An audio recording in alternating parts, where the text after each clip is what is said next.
Oh, Ya, Kak. oke, right.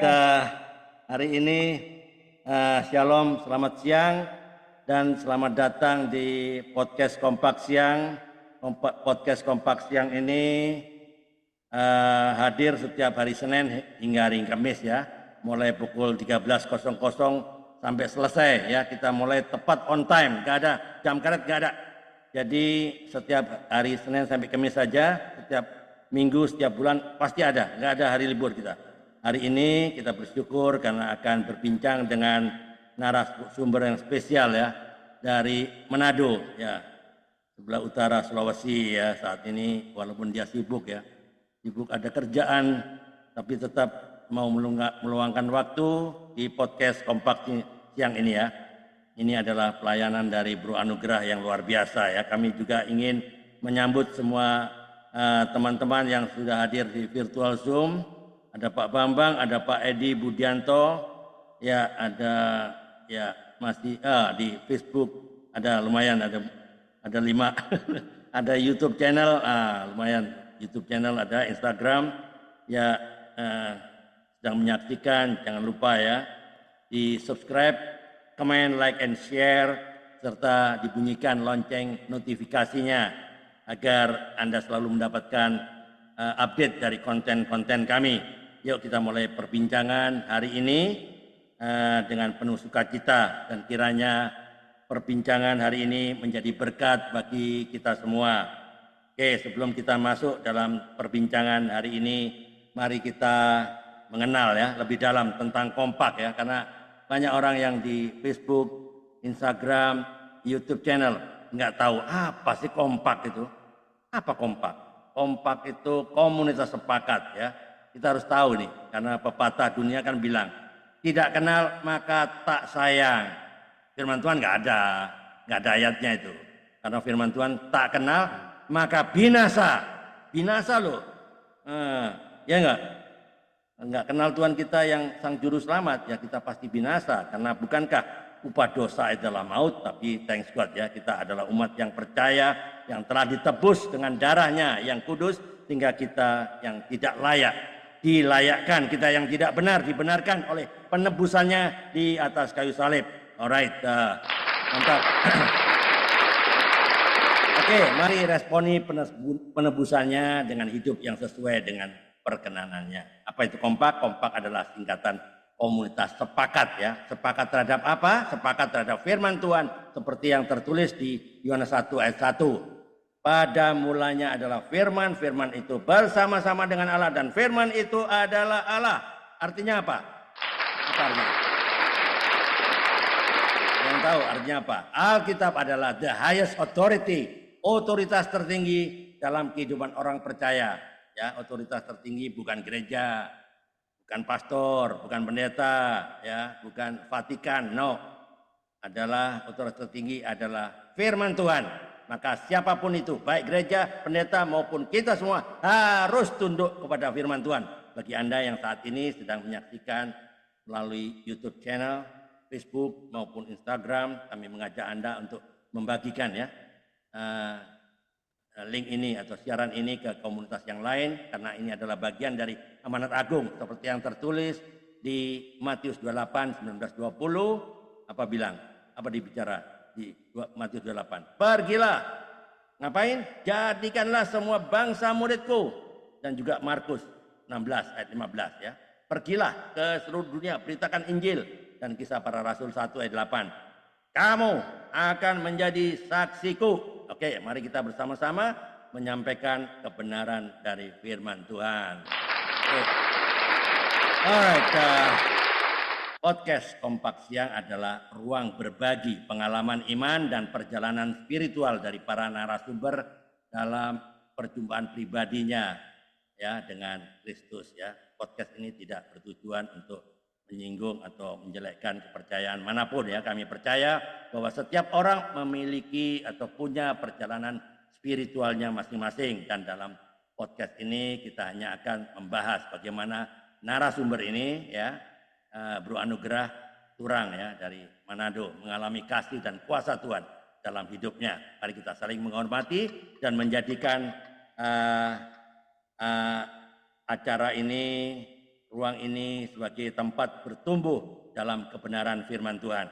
Terima kasih atas perhatiannya dan mari kita lanjutkan perbincangan hari ini dengan penuh sukacita. Sebelum mulai podcast yang hari ini, mari kita tunduk kepala, kita satu dalam hati, kita berdoa. Bapa yang Maha Kasih, kami bersyukur atas kasih dan anugerah-Mu yang memungkinkan kami boleh berkumpul di virtual Zoom maupun di YouTube channel. Terima kasih atas setiap pemirsa yang telah Bapak hadirkan lewat Zoom, YouTube, maupun Facebook, maupun Instagram. Hari ini kami menyerahkan acara ini ke dalam tangan-Mu. Kami berdoa secara khusus bagi narasumber kami, anugerah kurang yang telah Bapak pakai untuk melayani orang-orang yang belum mengenal kebenaran. Kiranya setiap kesaksian yang disampaikan hari ini, siang hari ini, dapat menguatkan iman, memberi inspirasi, dan membawa perubahan bagi setiap hati yang mendengarnya. Kami juga memohon perlindungan atas seluruh acara ini dari awal, pertengahan, hingga akhir. Biarlah Roh Kudus yang memimpin dan menjaga agar tidak ada gangguan baik secara teknis maupun secara rohani.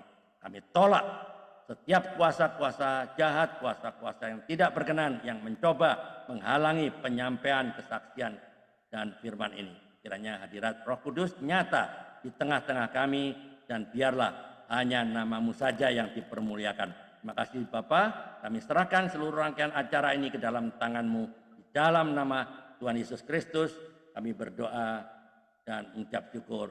Sama-sama katakan amin.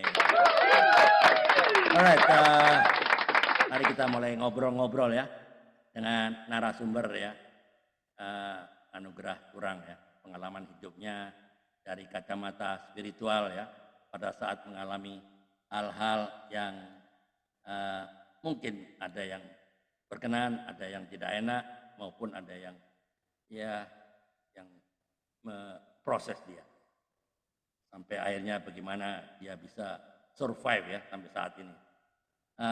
Ini bakalan it's gonna be very exclusive and very inspiring. Right, masih bersama dengan narasumber kami Anugerah Turang di podcast Kompak Siang, dan teman-teman saat ini yang ada menyaksikan di YouTube channel, jangan lupa ya untuk tekan tombol subscribe, comment, dan like and share ya. Oke, lanjut ya.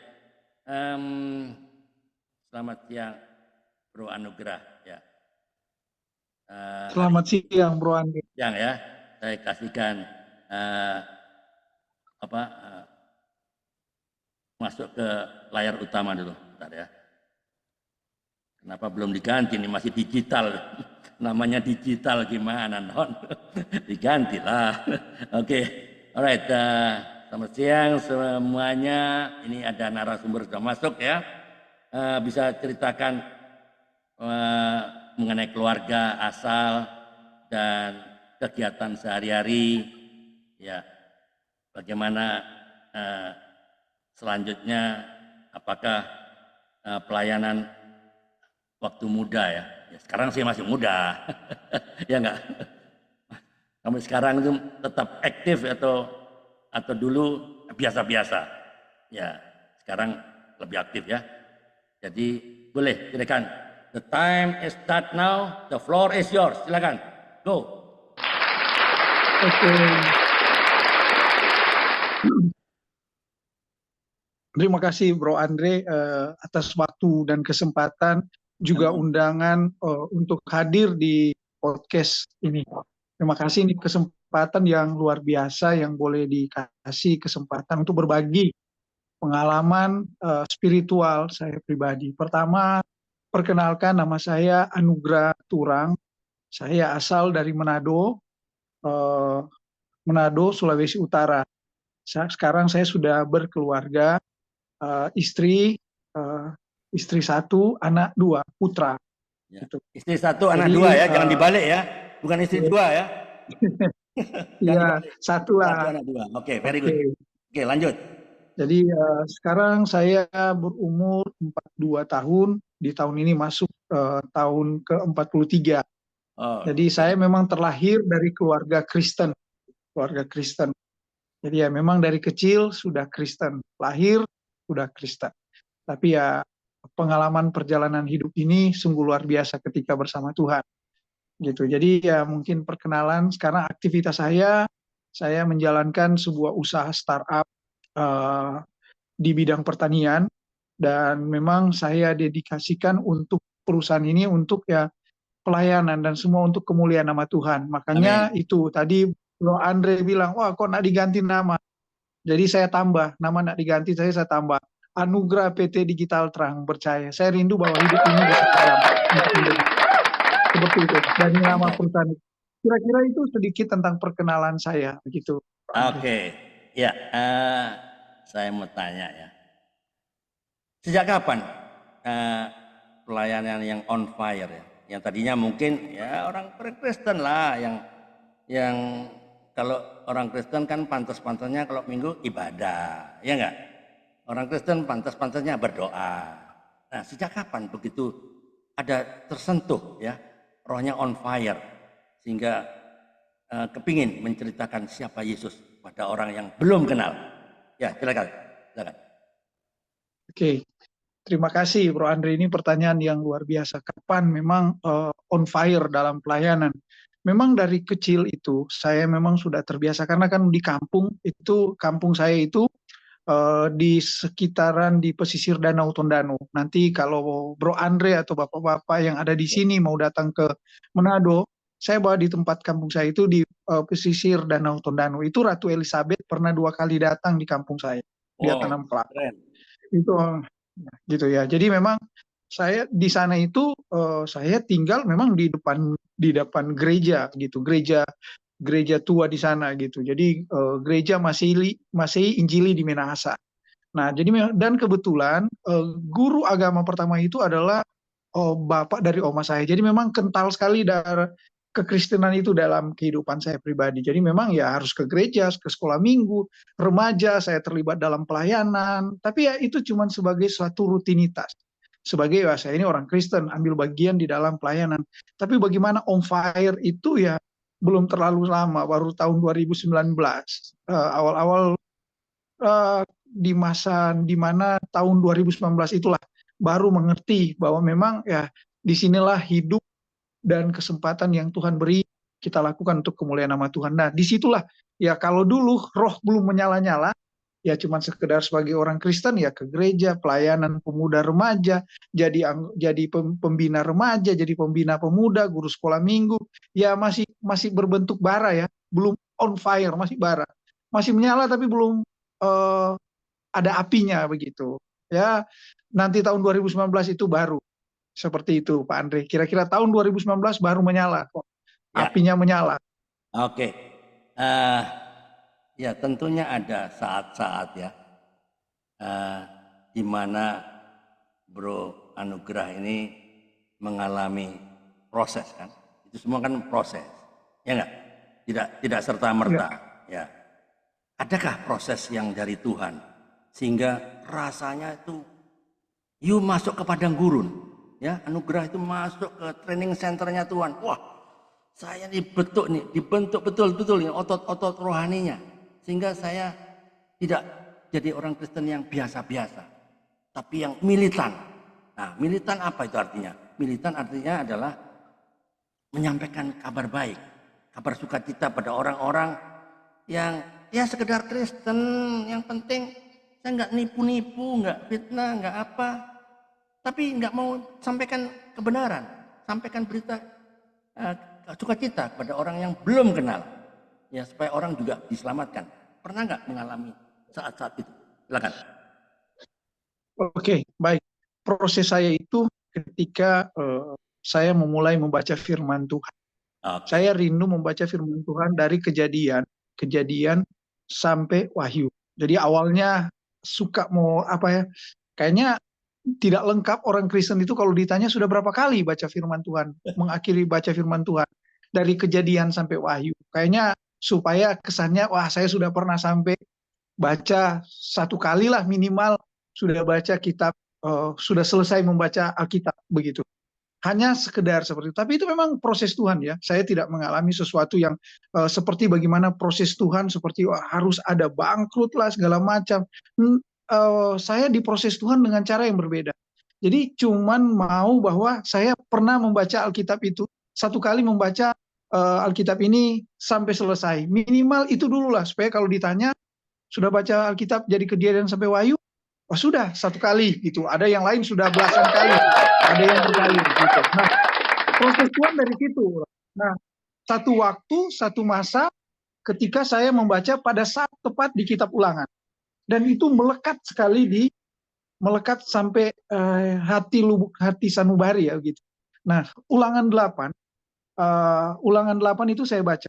Perikopnya berjudul bersyukur kepada Allah karena kebaikannya. Itu judul perikop. Nah, di titik di situ saya merasa bahwa Tuhan berbicara. Makanya dalam 1 Yohanes 1 ayat 1 itu juga ayat yang bagaimana bahwa sebenarnya Tuhan Yesus itu tidak jauh dari kita, dekat dengan kita lewat firman Tuhan. Nah, saya baca itu, pola baca itu malam saya baca ke Perjanjian Lama, baru saya baca pagi gitu ya. Teknik saya membaca seperti itu supaya cepat selesai. Tapi ya kayaknya harus balik-balik gitu. Jadi tidak sesuai target karena mau cari mengerti begitu. Awalnya memang cara Tuhan itu luar biasa. Awalnya ya sukalah dulu, akhirnya lama-lama jadi rindu, lama-lama jadi wah gitu. Nah, di titik di mana saya baca di sini. Ayat 11, hati-hatilah supaya jangan engkau melupakan Tuhan Allahmu dengan tidak berpegang pada perintah, peraturan, dan ketetapannya yang kusampaikan kepadamu pada hari ini. Di ayat terakhir itu bilang bahwa segala kekuatan, kekayaan yang kita alami itu ditujukan kepada bangsa Israel. Itu semua bukan karena kekuatan kita, tapi itu hanya pemberian Tuhan. Nah, itu saya menyadari bahwa segala sesuatu yang kayaknya malam hari itu Tuhan berbicara.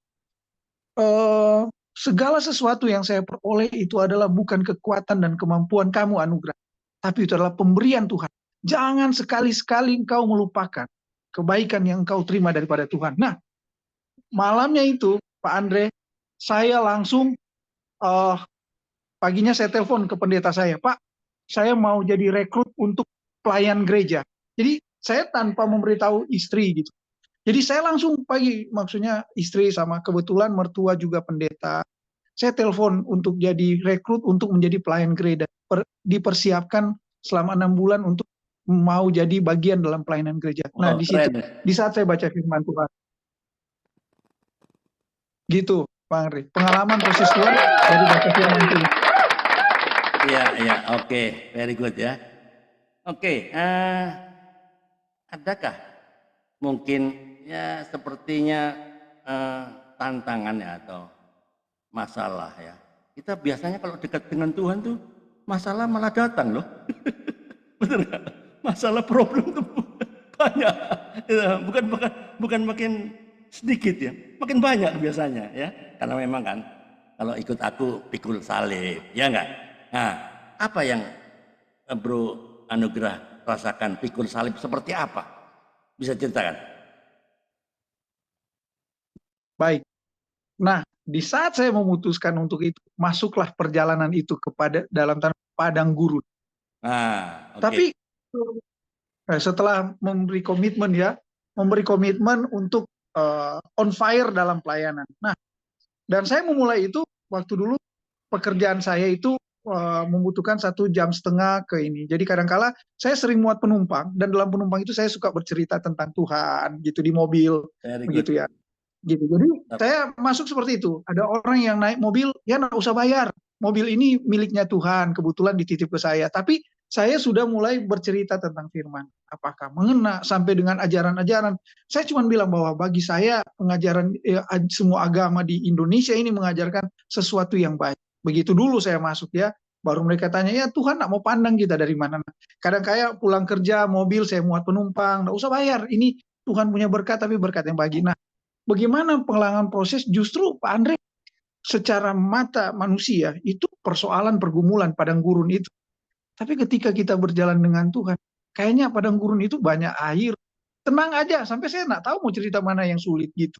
Toh sampai detik ini saya masih bisa melewati. Makanya firman kesusahan hari ini cukup hari ini. Ya setiap orang mengalami kesusahan padang gurun. Tapi saya tidak merasakan itu sebagai satu kesulitan. Mungkin beban. Ya secara finansial kadang-kala kita mengalami di mana kita harus ada di bawah, kadang-kadang harus di atas, bagaimana dalam kehidupan. Tapi kalau dengan Tuhan, ketika saya komitmen dengan Tuhan, saya hanya mengamini firman Tuhan. Makanya itu saya dapat slogan, melihat dengan iman, melangkah dengan iman, perkatakan dengan iman. Sehingga bagi saya persoalan kehidupan ini yang ada di padang gurun biasa-biasa saja. Amin. Dan saya tidak melihat itu sebagai suatu pergumulan. Kalau kita hidup dengan Tuhan. Mungkin kalau saya tidak hidup dalam Tuhan ketika saya ada di sesuatu yang di puncak, tiba-tiba aja ada di bawah, itu terasa berat. Tapi bagi saya, sehingga saya sering katakan kepada istri, saya menjalani hidup ini sudah tidak ada rasa takutnya. Karena apa? Saya punya Tuhan yang memelihara. Saya Amin. mengimani janji Tuhan. Nah, persoalan yang pernah saya alami, ini sedikit bagi. Waktu saya mau berkeluarga, saya mau menikah, masuk dalam pernikahan yang kudus, saya sampaikan kepada istri saya. Saya bilang, ada dua hal yang saya mau minta.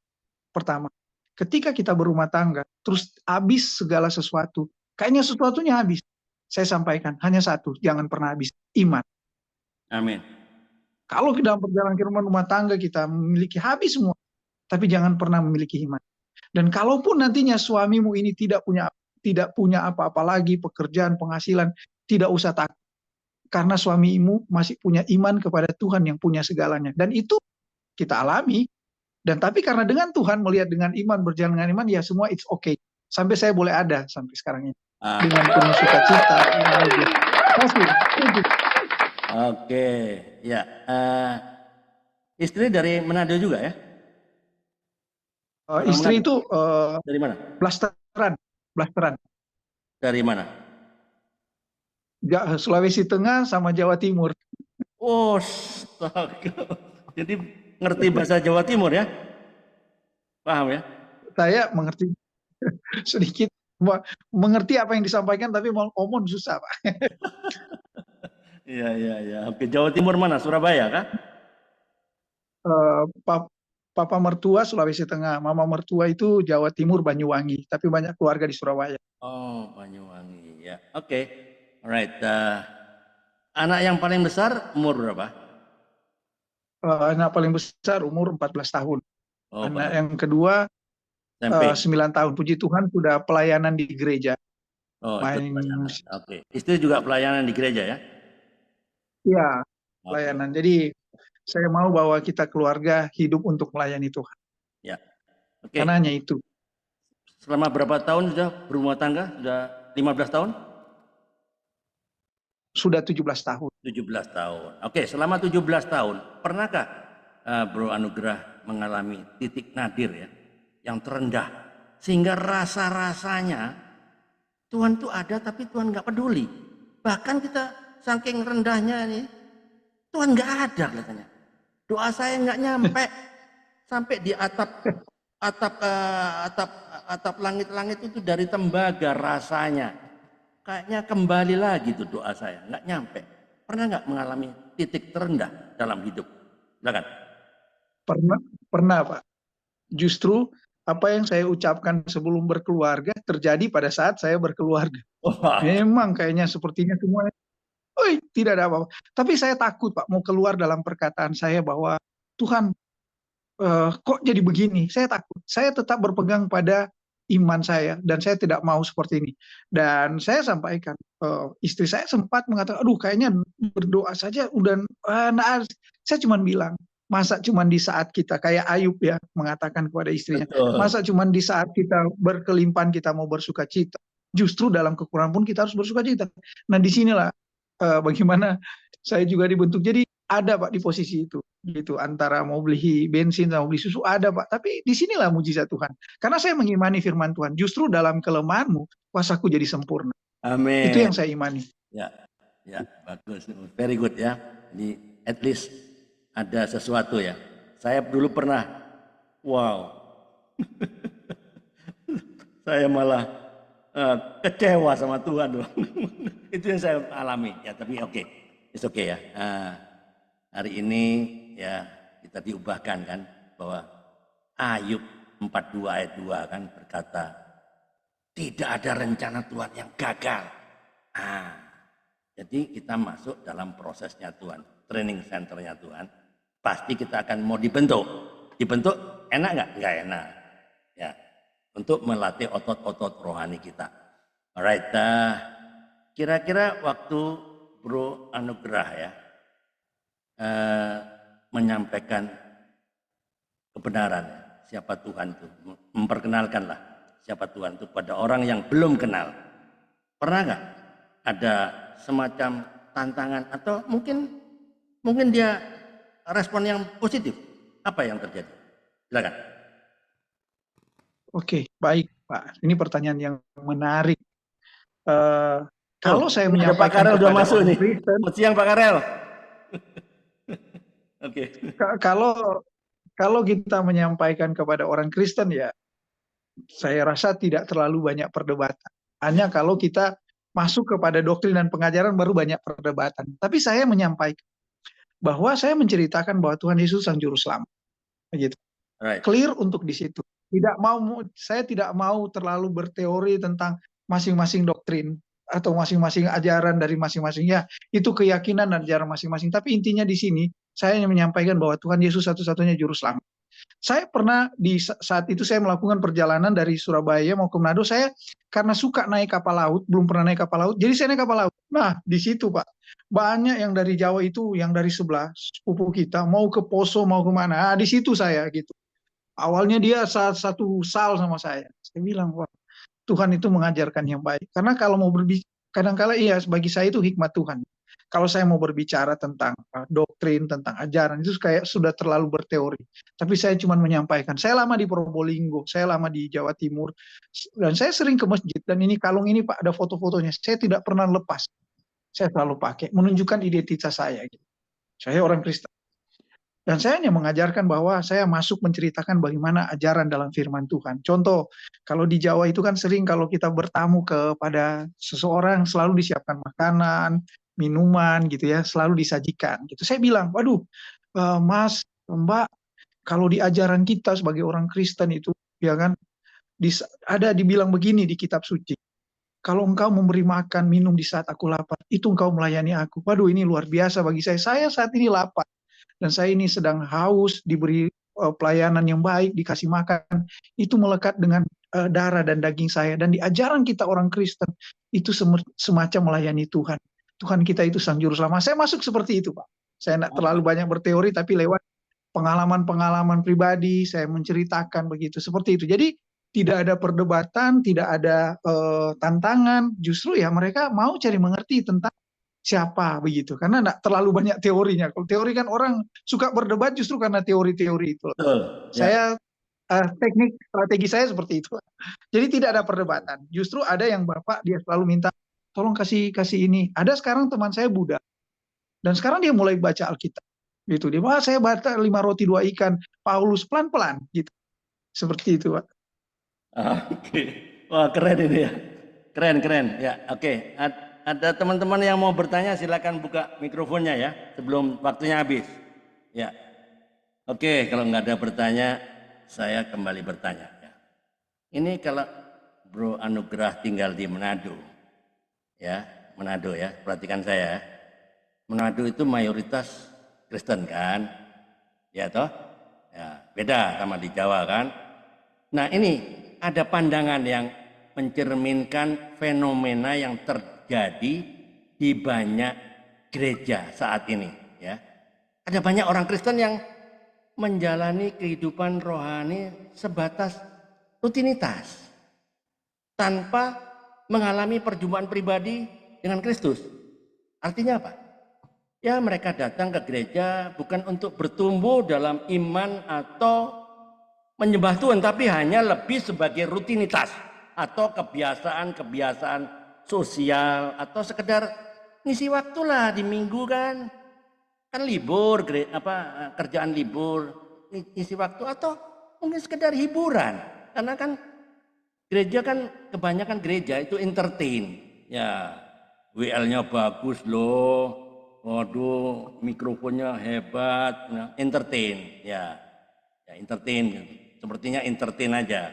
Tapi nggak gereja di sini, gereja di Afrika sana. Kita kan ngobrol gereja nggak di sini kan, gereja di Afrika sana. Nah, penyebab fenomena ini ya mungkin bisa aja ya orientasinya pada apa? Konsumsi. Banyak jemaat yang datang ke gereja dengan pola pikir gini, apa yang bisa saya dapatkan? Daripada dia berpikir, bagaimana saya memberi dan melayani? Tidak banyak yang seperti itu. Ya, bagaimana ada fenomena seperti ini? Ya, silakan.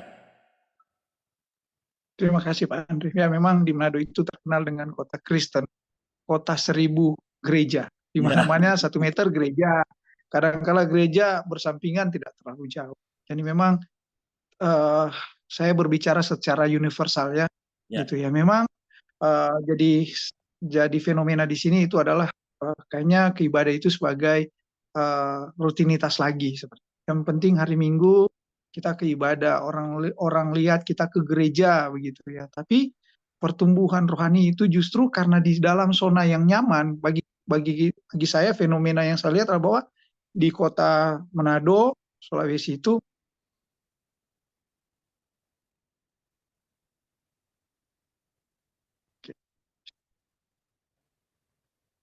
hilang. oke, Ya, oke, cepat hilang Henry, jaringan. oke, Ya, oke, ya. Jadi fenomena yang saya lihat adalah memang karena di zona yang nyaman, jadi ya jadi rutinitas lah ke gerejanya. Dan justru karena itu saya berharap dengan adanya banyak gereja, dengan interdenominasi gereja, saya berharap bahwa para hamba Tuhan di gereja itu betul-betul melayani umatnya sesuai dengan pengajaran Kristus. Bukan untuk kepentingan uh, saja golongan, tapi bagaimana bersatu menyampaikan, menguatkan iman jemaat agar supaya jemaat bertumbuh di dalam iman, jadikan jemaat itu gereja itu jadi tanah yang subur untuk jemaat bertumbuh dan jemaat itu bertumbuh dengan kuat dan untuk menguatkan orang lain. Dan saya berharap dari Manado itu justru dengan kota 1000 gereja ini bisa menerangi daerah-daerah sekitarnya. Jadi fenomena yang ada yang saya mau sampaikan sekali bahwa kita ini ada di zona yang nyaman. Coba mungkin kalau kita di tempat lain, seperti ya baru-baru di mana itu, Kongo ke mana itu mau oh, beribadah gitu ya, mungkin suasananya akan jadi jauh berbeda. Tetapi karena kita ya suasana nyaman di sini ya ibadah. Hari Senin ada ibadah, hari Rabu ada ibadah, Selasa ada ibadah, pokoknya setiap hari ada ibadah. Tapi cuman jadi rutinitas, belum memang ada dalam pertumbuhan karena kemajuan zaman juga ya. Nah itu tantangan dan saya berharap dalam doa pribadi saya itulah makanya saya mendirikan perusahaan saya untuk menjadi perusahaan bagaimana bukan membangun gereja tapi untuk menguatkan, begitu tujuan menguatkan untuk bagaimana dari sini jadi tempat untuk memuliakan Tuhan dan kembali ke gereja untuk menguatkan. Jadi memang jangan kadang-kala kan orang Pak nanti ada problem besar baru mau sungguh-sungguh. Tapi kalau enggak ya nyaman-nyaman saja begitu. Jadi saya tidak mengklaim bahwa karena ini. Dan saya berharap bahwa sekali lagi saya secara pribadi dari Manado berharap kota Manado menjadi kota yang bisa menerangi. Makanya perusahaan saya ambil PT Digital Terang Percaya. Mungkin dari sini untuk misi Tuhan, untuk kemuliaan nama Tuhan, Manado boleh menjadi terang bagi Indonesia, bagi orang-orang yang belum mengenal Tuhan. Nah di sini bukan lagi melihat saya gereja ini, pengajaran seperti ini, tapi melihat bahwa Tuhanlah satu-satunya yang dimuliakan. Bahwa ajaran Tuhan yang kita ajarkan, bukan ajaran gereja, pemikiran orang-orang lain. Nah, itu yang saya harapkan. Dengan adanya fenomena yang ada di sini, bahwa Manado itu kota 1000 gereja. Jadi itu harapan saya Pak Andre. Gitu. Supaya tidak hanya sekedar rutinitas saja. oke. Ya, ini ada Pak Desem. Selamat siang Pak Desem. Ada Pak Edi, siapa ini Pak Edi Banyuwangi ya? Edi BWI, Pak Edi Banyuwangi ya, selamat bergabung. Ya, ada Pak Desem ya. Oke, ada yang mau ditanyakan Pak Desem? Wow, saya baru masuk, masih mau menyimak nih Oh, Pak. terlambat masuk ya? Ya, Iya, mungkin. ya, oke. Ya, adakah program eh, penginjilan ya, Pak? Pemuritan ya, memberitakan firman kepada orang yang belum kenal, yang belum mengenal kabar baik, kabar sukacita, supaya banyak orang yang diselamatkan dan mungkin ada, tapi mungkin ya tidak secara sporadis ya. Ya, ceritakan apa yang terjadi. Oke, baik Pak Andre. Kebetulan ya, ini pengalaman dan kesaksian. Ketika kita serius dengan Tuhan, Tuhan akan jauh lebih serius dengan kita. Amin. Yes. Ini pengalaman. Saya mendirikan perusahaan saya bukan profit oriented. Tapi saya bilang ini untuk kemuliaan nama Tuhan. Nah, ketika kita fokus dengan Tuhan, serius dengan Tuhan, bukan profit yang dapat, blessing yang kita dapat, berkat yang kita dapat. Nah, bagaimana pelayanan pemuritan? Karena saya fokus dengan Tuhan, Tuhan tambah-tambahkan. Saya bukan seorang yang sekolah sebagai dosen, pengajar, tapi saya sekarang dipakai untuk jadi dosen praktisi kepada mahasiswa. Saya pernah mengajar di lapas untuk anak-anak remaja usia sekolah yang sudah melakukan kasus-kasus yang besar, pembunuhan, bunuh guru, justru guru agama bunuh di Manado. Jadi orang Kristen gitu. Saya masuk mengajar di situ. Nah, ini bagian dalam pemuritan. Saya hanya menguatkan, mendorong bahwa hidup ini adalah second chance, kesempatan kedua yang Tuhan berikan agar supaya kita memperbaiki. Karena Tuhan itu mencari yang hilang. Pergunakan kesempatan ini untuk bagaimana kita merecycle kehidupan kita. Nah, Amin. kadangkala saya jadi pembicara di Kementerian Desa untuk Smart Village, masuk ke ibu-ibu desa-desa. Nah, slide presentasi saya itu, saya selalu di ujung-ujungnya itu saya selalu kasih ayat firman Tuhan. Mau dia ada orang Muslim di situ, mau ada siapapun dia, saya taruh slide itu. Saya menceritakan bahwa bagaimana kehidupan kita memancarkan segala sesuatu kemuliaan nama Tuhan. Tuhan tidak akan pernah tanya kita dari agama apa, dari apa, tapi Tuhan mau tanya karya apa dalam kehidupan kita yang kita lakukan untuk kemuliaan nama Tuhan. Di kampus-kampus, saya selalu kasih dengan metode pengajaran tentang contoh kayak dapat pengajaran mata kuliahnya judul tentang inovasi bisnis. Saya bawa lewat pengajaran firman Tuhan bahwa bagaimana kita menginovasi diri kita, meninggalkan sesuatu yang lama menjadi sesuatu yang baru sebab kita Amin. berbisnis dengan Tuhan lewat kehidupan yang Tuhan kasih. Nah, cara saya seperti itu. Cara saya masuk seperti itu. Nah, lebih mendorong, men-encourage ya supaya orang-orang ini bertumbuh dan mereka rindu untuk mengenal akan pengenalan akan Kristus. Yang terpenting saya menyatakan bahwa Tuhan itu baik dan kita harus mempergunakan kehidupan kita ini untuk kemuliaan nama Tuhan. Ya, oke, kelihatannya menarik ya apa yang dialami oleh Bro Anugrah ya.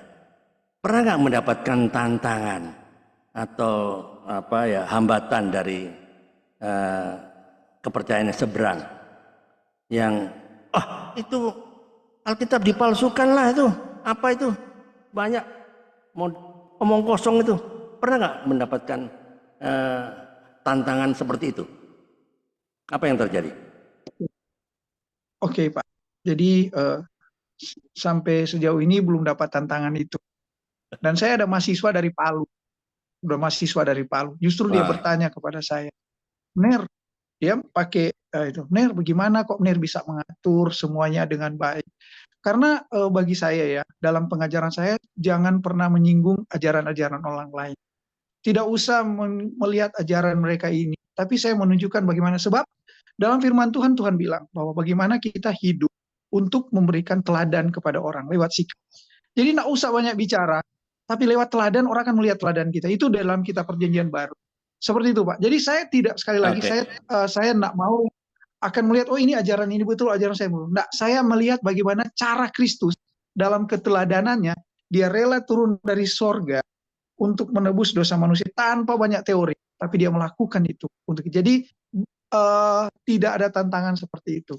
Karena saya tidak pernah menyinggung mereka. Tapi justru saya menunjukkan sikap saya.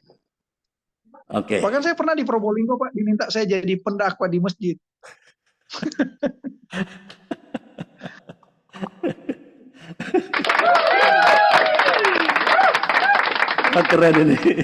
Keren ini Pak. Ini sungguh tepat ini, pilihan saya tepat ini. Ya. Saya kasih pengalaman Pak, saya satu kamar dengan Pak Haji. Saya dampingi dia. Nah di gereja saya kan biasanya setiap bulan apa itu ada momen untuk memperingati Hari Ayah. Kebetulan saya di Makassar, saya satu kamar dengan Pak Haji. Sampai sekarang berteman, dia kalau dia peluk saya gitu. Nah, saya dapat bunga sama dapat ucapan ayat firman Tuhan dari gereja untuk Hari Ayah gitu. Saya pulang dari gereja, saya ke hotel. Selamat siang Pak Haji. masuk kamar, Pak Haji, saya punya bunga dan punya ayat firman Tuhan dari gereja. Saya kasih ke Pak Haji, ya kan? Ini hari ayah. Karena bapak saya ada di Manado, saya sama Pak Haji, saya anggap Pak Haji ayah saya kasih penghormatan ini. Sudah. Dia simpan, gitu. Akhirnya dia pulang, dia ke Jakarta, saya ke Manado. Dia telepon saya, Anugrah, Pak Anugrah, saya sampai menangis, tapi saya tahan waktu itu. Karena anak-anaknya nak pernah seperti itu di gereja. Pak, itu seperti gereja. Nah, seperti itulah, Pak. Sampai sekarang masih ada hubungan baik. Gitu pengalaman-pengalaman. Ya, keren ya. Jadi intinya ini jalin hubungan ya, bangun hubungan yang erat ya, supaya firman Tuhan itu mudah disampaikan ya. Melalui apa? Keteladanan. Karena keteladanan berbicara 1000 kali lebih kuat daripada 1000 khotbah kan? Ya enggak? Nah, oke, teman-teman ada yang mau bertanya enggak nih? Bukan ada yang bertanya ini. Waktunya habis loh. Oke, ada yang mau bertanya? Pak Desem. Ya. Silakan. Pak Desem. Ya. Ya, baik. Tadi saya belum memulai dari awal ya, tapi saya berharap saya tahu nama Pak Anugrah ini namanya atau nama perusahaannya Anugrah ya. Pak Anugrah, kalau boleh bertanya, kejadian apa, masa lalu apa yang membuat Bapak mau melakukan usaha tersebut kepada Tuhan? Itu yang pertama. Yang kedua, tentu ada tantangannya ya. Dan saya merasa Pak Anugrah tidak fokus pada tantangan itu, tidak fokus pada masalah itu, tetapi fokus pada melayani Tuhan. Tapi yang menjadi permasalahan adalah, pernahkah bersungut-sungut? Pernahkah merasa dongkol atau not atau apalah namanya, bersungut-sungut? Dan jika pernah, bagaimana mengatasinya? Bagaimana Bapak menyikapinya? Dua itu aja Pak, terima kasih. Baik, Pak Desem, salam kenal. Nanti kalau di Manado, cari Anugrah. Pertama, nama saya Anugrah. Nama Anugrah. Jadi nama saya Anugrah, nama PT Digital Terang Percaya itu nama perusahaan saya. Pertanyaan yang menarik buat saya, kalau mau bicara bersungut-sungut dalam kehidupan ini, kita sering diperhadapkan dengan bersungut-sungut. Ini sedikit pengalaman saya bangun, itu yang saya bilang, ketika kita serius dengan Tuhan, dan saya selalu bilang, imani apa yang difirmankan. Begitu. Nah, saya hanya pegang itu supaya saya tidak bersungut-sungut. Saya Pak sedikit menjelaskan bagaimana menceritakan bahwa saya bangun perusahaan ini yang justru bisa membuat saya bersungut-sungut. Tapi karena untuk Tuhan membuat saya tidak bersungut-sungut, karena bangun perusahaan itu ada beberapa orang, ada beberapa tim gitu. Tapi karena fokus kita pelayanan, tantangan itu ya tidak usah lihat tantangan, tapi lihat visi kita kepada Tuhan. Kalau kita melihat visi Tuhan, kita berjalan untuk tujuannya visi Tuhan. Tapi kalau kita melihat visinya kita pribadi, visinya teman, pasti di jalan itu tidak akan sampai di tujuan. Nah, saya mulai ini Pak, dengan modal sendiri, dapat ada dari teman, dari partner investor, tapi kebanyakan modal saya. Kalau saya mau bersungut-sungut, hasil saya belum dapat banyak, belum kembali, break even belum. Ya kan? Tapi puji Tuhan Pak, satu-satunya perusahaan dari Indonesia Timur yang mendapat nilai tertinggi di Amazon Web Service untuk 100 startup itu saya. Di bulan Agustus. Perusahaan top 100 startup untuk 100 startup di Indonesia, saya lagi masuk Pak. Nah, kemarin saya posting untuk video AI diminta untuk event WOWS Global, sampai CEO-nya minta berbicara dengan saya. Saya kasih Pak, video AI-nya itu saya bercerita, saya taruh bahwa ini bukan bisnis, tapi ini panggilan Tuhan untuk berdampak bagi banyak orang dan untuk kemuliaan nama Tuhan. Itu saya taruh di video itu, presentasi saya Pak. Dan saya putar backsound-nya itu lagu rohani, Praise the Lord. Begitu. Wow. Jadi justru ketika kita dalam tantangan, nanti saya kirim video ke Pak Andre boleh lihat gitu. Nah, disinilah ketika kita mau bersungut-sungut, kita akan ingat bagaimana visinya Tuhan. Kita bekerja untuk Tuhan. Nah, itu sampai saya Pak mau bilang bersungut-sungut. Kalau sudah mau bersungut-sungut, saya bilang, oh Tuhan minta ampun, gitu. Kalau sudah mau bersungut-sungut, Tuhan minta ampun, gitu. Karena ketika kita bersungut-sungut, justru di situ kita mengecewakan Tuhan. Karena ketika kita bersungut-sungut, kita meragukan kuasa Tuhan. Nah, itulah yang saya tidak mau bersungut-sungut, karena saya tahu kuasa Tuhan jauh lebih perkasa daripada apa yang saya alami. Dan saya tidak mau mengecewakan Tuhan dengan bersungut-sungut. Tuhan tidak mau itu yang bersungut-sungut. Nah, Makanya sampai saya di sini, sampai nilai perusahaan saya, valuasi perusahaan saya dari angka 250 eh, sudah di angka 3M. Begitu sekarang. Itu bukan karena hebat saya, tapi karena Tuhan. Gitu. Dan saya punya sekarang bukan saja cuma di Manado, tapi sudah dikenal sampai di internasional. Gitu. Wah, keren. Bahkan Tuhan kasih kesempatan untuk bagaimana berbicara soal pangan ini. Satu pengalaman Pak, saya bikin pasar digital gratis. Pemerintah baru mau bikin sekarang. Dan saya sudah melakukan itu, bahwa memang itu ketika, sekali lagi saya bilang, ketika kita serius dengan Tuhan, Tuhan akan jauh lebih serius dengan kita. Dan Amin. itu yang membuat kita untuk tidak bersungut-sungut. Itu mungkin Pak Desem. Wow, so wonderful ya. So great. Thank you so much. Mantap ya.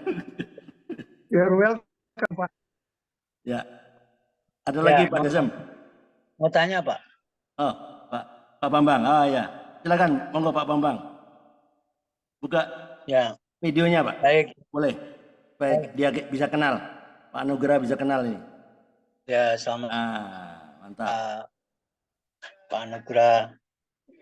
Tuhan memberkati. Terima kasih atas segala pengalaman hidup dalam melayani Tuhan. Saya tanya aja Pak, sekarang bagaimana untuk saya bisa ketemu Pak Anugrah gitu? Oke. Sekarang Pak Daniel? Ya, di mana sekarang berada? Apakah di Tondano yang gereja besar, Gemim besar itu, yang di pojok itu, atau di mana tempat? Atau dekat pasar? Dekat pasar. Saya di Manado.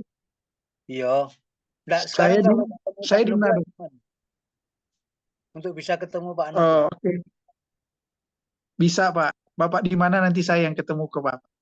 Gitu. Kalau cuma di Sulawesi Utara saya ketemu Bapak. Gitu. Nah, maksud saya kan ya. Tadi Bapak katakan bahwa Bapak rumah atau tempat tinggalnya di pesisir Tondano ya? Di Rembokan saya Pak. Oh, di Asal Rembokan. Oh. Ya. Oh, asal Rembokan. Tempat tinggal anunya sekarang di mana Pak? Di Manado, di Malalayang. Oh, Malalayang. Di Manado, kita PA di situ. Di Jalan Sulawesi. Oke, Pak. Oh, Jalan Sulawesi.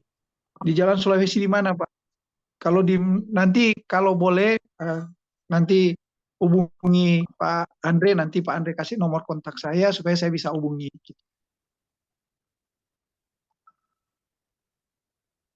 Halo, Pak Bambang. Ya, ada yang mau ditanyakan Pak Bambang? Oh, lagi freeze ya. Lagi jaringannya mungkin. Lagi nge-lag ya. Iya. Lagi nge-lag ya. Ya, Pak Bambang ini 5 tahun di Manado. Jadi istri pertama orang Manado, sudah meninggal kan. Istri kedua orang Manado juga. Ya, makanya dia tahu tahu. Dia suka orang Manado. Makanya begitu narasumbernya Bro Anugrah, wah dia cepat masuk nih. Karena dia penggemar orang Manado. Lagi jaringan. Ya, ada yang mau bertanya? Pak Karel. Shalom Pak Karel. Halo. Ya. Silakan Pak. Ya. Terima kasih ya, Brother in Christ ya. Saya katakan Brother in Christ untuk Brother in Christ. Bapak Anugrah. Ya. Pengalaman atau cerita masa kecil sampai sekarang itu menarik untuk diangkat sebagai suatu pengalaman pribadi yang menguatkan orang lain ya. Ada satu hal yang saya mau bertanya. Tadi saya dengar ada fenomena bahwa di Manado itu kota 1000 gereja ya. Saya tidak tahu. Sekarang Bapak melayani di gereja mana, Pak?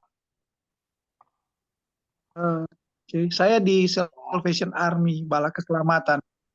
Oh, Balai Keselamatan. Oh, iya, ya. Oke, ya. Eh, yang saya mau tanya itu, apakah dalam dalam pelayanan ya, pelayanan Bapak di gereja atau ini ya, ada fenomena orang yang sudah sering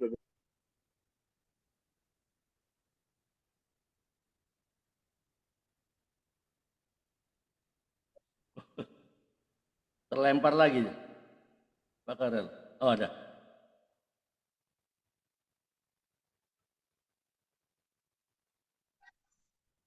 Halo Pak, suaranya masih di mute. Masih tertutup, Iya, Pak. iya. Tadi terlempar Pak Andre. Pakai HP yang satu, Pak Andrin. Ya. Halo. Pak Karel sudah selesai belum? Pak Karel. Halo. ya, belum Pak. Nah, ya, silakan. Ya, dalam pelayanan ya. Ya, Pak Anugrah masih ada ya? Ada Pak, Kenapa, ada. Pak? Oh, masih ada ya. Nah, dalam pelayanan di gereja ya, masih ada terlihat ya orang yang biasa di gereja itu eh, kudus gitu, tapi di luarnya itu amburadul. Ya. Pernahkah mengalami hal yang itu? Bagaimana untuk memperbaiki orang-orang yang seperti itu, Pak? Mungkin ada pengalaman Bapak.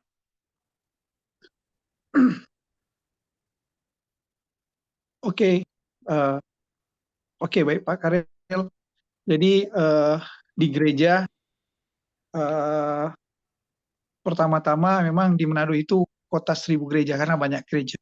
Tapi Ya, kehidupan masih banyak orang yang seperti Pak Karel sampaikan tadi bahwa hari Minggu ke gereja kelihatannya kudus, tapi pulang gereja masih ada saja kalau bukan hari gereja kelihatannya eh, hidup dalam hal-hal keduniawian begitu, tidak menunjukkan hidup sebagai orang Kristen begitu. Nah, bagaimana cara kita itu yang saya sampaikan tadi bahwa saya rindu dalam kehidupan ini bagaimana eh, hamba-hamba Tuhan itu melayani melakukan pengajaran Kristus untuk memberikan keteladanan.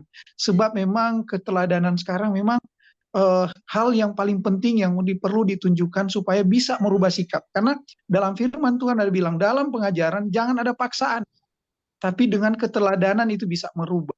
Nah, bagaimana kita mau memberikan teladan? Sebab apa? Semua yang ke gereja itu belum tentu kudus semua. Ke gereja kelihatan kudus, tapi pulang gereja masih saja marah, masih ada mabuk, masih banyak seperti itu. Itu yang saya sampaikan bahwa di Manado itu zona yang nyaman. Seperti itu. Sehingga kehidupan tidak menunjukkan kehidupan sebagai kehidupan orang Kristen yang sesungguhnya seperti bagaimana Kristus seperti itu. Masih menganggap ya sudah yang penting ke gereja. Mau apa hidup kita nanti hari Minggu lagi ke gereja minta doa pengampunan dosa. Nah, ini menjadi tantangan, satu fenomena yang perlu kita doakan supaya kita ini boleh yang saya harapkan tadi bahwa Kota Manado boleh menjadi terang bagi banyak orang. Amin. Orang yang datang, kita menunjukkan teladan yang baik. Itu ya Pak, yang saya hanya bisa berdoa sekarang dan menunjukkan lewat kehidupan saya pribadi. Minimal mulai dari keluarga, jemaat saya, baru mulai ke tetangga. Nah, dan itulah tujuan saya bikin perusahaan ini salah satunya seperti itu. Oke. Gitu Pak. Jadi Ya, Pak Andre. perusahaan saya kan bukan hanya gereja saya seperti itu. Ya. Oke. Ya, Pak Andre. Oh, Pak Andre. Pak Tadi Bambang saya ya. terlempar, Pak. Iya, saya terlempar. Ya, jaringan, mungkin jaringan Pak Bambang ya. Iya, iya, iya, Pak. Sekarang saya ingin lebih dekat bagaimana karena nanti pada pertengahan bulan ini saya ke Manado, mungkin lebih berbincang-bincang tentang pengalaman pelayanan ya. Terutama tadi saya terkesan di pelayanan pemuda remaja ya, dan mahasiswa. Kalau di Manado ya kebetulan saya sudah hampir 2 tahun ini ikut Lingjumnya Manado Gemim ya. Setiap hari Sabtu malam saya pasti ikut hadir ya. Nah, banyak hal yang kita dapatkan tentang bagaimana kondisi di Manado. Salah satu di antaranya bahwa sekarang ini kalau menurut yang saya dengar itu banyak kasus tentang saksi Yehova. Itu yang pertama. Kemudian yang kedua, banyak pemuda remaja itu telah beralih pada posisi keimanannya yang benar menjadi yang tidak benar. Itu banyak hal yang dirasakan oleh keluarga-keluarga yang ada di Manado. Untuk itu saya kira ini satu sumber informasi. Mungkinkah itu sudah seperti yang dikatakan Manado adalah zona zaman, nyaman maksud saya. Itu yang perlu saya sampaikan, dan kiranya boleh disampaikan pengalaman bagaimana Pak Anugrah melayani para mahasiswa itu, agar supaya tidak seperti yang sekarang ini sedang dialami di Manado begitu. Itu kira-kira yang perlu saya tanyakan. Mungkin saya nanti pertengahan bulan saya akan tanggal 14 Maret saya akan pergi ke anak saya di Jalan Sulawesi dekat kampus ya. Nah, mungkin saya bisa, saya tadi tanya sama Pak Anugrah, kepingin barangkali ada waktu saya bisa ketemu berbincang-bincang pengalaman pelayanan Pak Anugrah. Terima kasih Pak, itu yang perlu saya tanyakan. Tuhan memberkati. Terima kasih Pak Bambang. Saya kalau Pak Bambang di Manado hubungi saya. Tapi saya mungkin hari tanggal 6 mau ke Jakarta gitu. Tapi tidak lama di sana, balik lagi bulan ini. Nah, memang kalau saksi Yehova dari saya zaman saya masih sekolah sudah ada gitu. Bahkan barusan kemarin teman saya yang orang Buddha itu, dia WA ke saya, Anugrah ini keadaannya kok kayaknya pendeta. Bilang katanya ini. Saya bilang, Ci itu saksi Yehova itu. Udah nak mengakui itu, mau hormat bendera saja tidak bisa begitu. Jadi memang banyak. Tinggal bagaimana. Itu yang saya katakan tadi Pak Bambang. Saya dalam pengajaran saya hanya menunjukkan keteladanan, sikap dan dorongan sesuai dengan firman Tuhan. Kalau saya mau menyampaikan teori, banyak orang yang bisa berteori. Makanya saya pernah ada di dalam satu pelayanan itu diminta saya jadi pembicara. Saya membuat judul topik jangan jadi guru, tapi jadi murid. Kalau jadi guru banyak sekarang guru-guru yang hebat-hebat begitu, yang mau pengajaran ini, pengajaran ini. Tapi kalau dari murid kita mau belajar terus, sebab salah satu amanah agung yang Tuhan bilang yang kita tahu bahwa jadikanlah semua bangsa murid, bukan jadi semua bangsa guru. Tapi sekarang banyak guru-guru pengajaran sehingga itu anak-anak yang belum paham itu yang membingungkan mereka begitu sampai mereka terombang-ambing dalam pengajaran. Itu juga tantangan sebenarnya. Nah, jadi sekali lagi kerinduan saya lewat usaha yang saya dirikan ini bisa menjadi wadah di mana membentuk, mengarahkan anak-anak ini supaya betul-betul menjadi anak-anak yang hidup dalam kekristenan yang sesungguhnya. Gitu. Karena banyak sekarang pengajaran-pengajaran sudah tidak mengajarkan sesuai dengan pengajaran Kristus. Begitu. Karena ya banyaklah faktor, saya takut jangan salah ngomong, tapi fenomena yang terjadi seperti itu. Nah, saya rindu lewat usaha saya ini yang mungkin bagian panggilan saya untuk melayani anak-anak muda. Seperti itu. Oke, right. Ya. Waktunya, terima kasih Pak. Ya, waktunya sudah berakhir ya. Kita nggak ada lagi tanya jawab. Saya sudah sampaikan tadi, silakan bertanya. Nggak ada yang bertanya. Ya, waktunya sudah selesai, sudah habis. Saya akan akhiri podcast ini. Bisa berikan pesan moral apa Pak Anugrah kepada teman-teman yang di virtual Zoom maupun yang di YouTube channel, makin banyak ini, YouTube channel maupun di Facebook, Instagram, mengenai kesaksian yang disampaikan oleh Bro Anugrah ya. Pesan moral apa sebaiknya supaya kita tetap terus on fire? Ya, silakan. Oke, baik.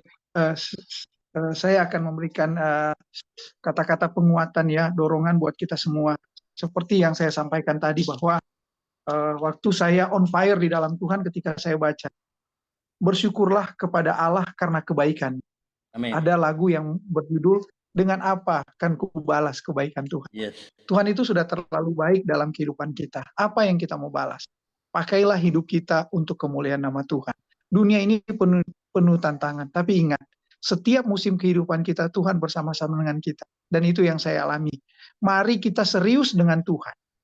Karena Tuhan akan jauh lebih serius dengan kita. Salah satu yang kenapa saya orang naik di mobil, dimanapun saya ada, saya selalu memperkatakan firman, bagaimana dalam firman Tuhan. Dan saya mengakui Tuhan, sebab Tuhan bilang, ketika kita mengakui Tuhan di depan banyak orang, Tuhan akan mengakui kita.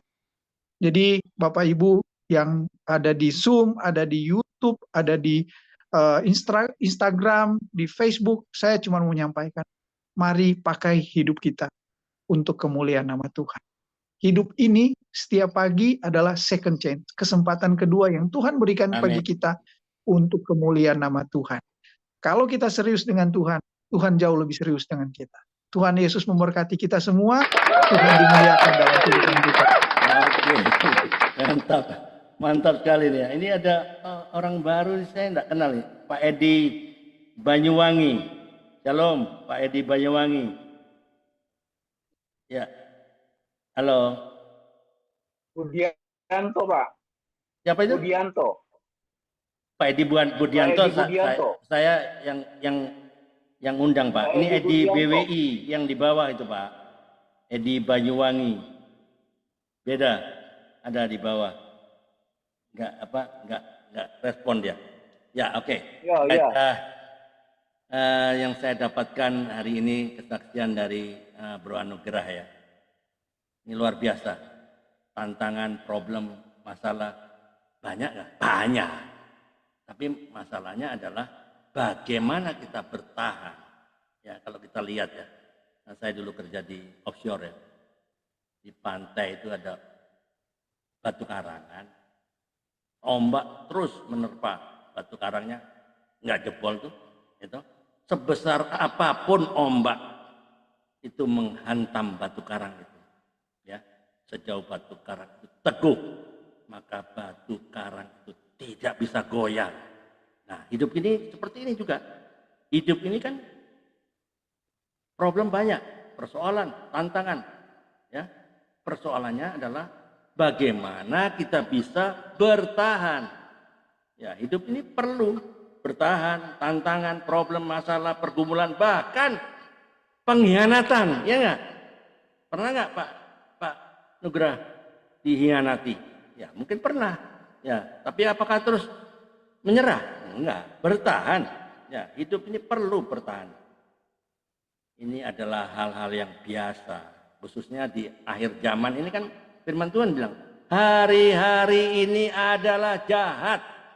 Ya enggak? Jadi selama kita teguh berdiri, kita akan tetap bertahan. Ya, Pak Nugrah bilang tadi kan, kalau kita serius dengan Tuhan, Tuhan lebih serius lagi dengan kita. Pertanyaannya sekarang, bagaimana kita bisa teguh berdiri? Bagaimana kita bisa bertahan? Nggak ada jalan lain. Kita harus berpegang pada batu karang yang teguh adalah Kristus. Kedua, kita harus berpegang pada firman Tuhan. Ketiga, kita tetap beriman kepada Kristus. Karena dialah satu-satunya batu karang. Dan yang keempat, kita harus selalu mengingat akan karya Kristus di atas kayu salib. Dia sudah mati buat saya, buat Pak Anugerah. Lalu respon kita apa biasa-biasa? Come on lah. Ya, mari kita berespon benar, terus jaga relasi kita dengan Bapa sehingga apa yang kita lakukan berkenan. Ya, dia sudah mati untuk kita. Dia tebus dosa kita. Kita dijadikan warga kerajaan surga. Amin. Tuhan Yesus memberkati. Oke, terima kasih Pak Anugerah atas waktunya. Tuhan Yesus memberkati. Kalau ada waktu bisa ikut lanjut terus. Nah, kalau memang mungkin ada kegiatan boleh live. Ya. Oke, lanjut Pak Karel. Monggo. Mungkin ada pesan moral dari Pak Karel. Terima kasih. Saya lanjut aja. Ya. Masih bersama kita.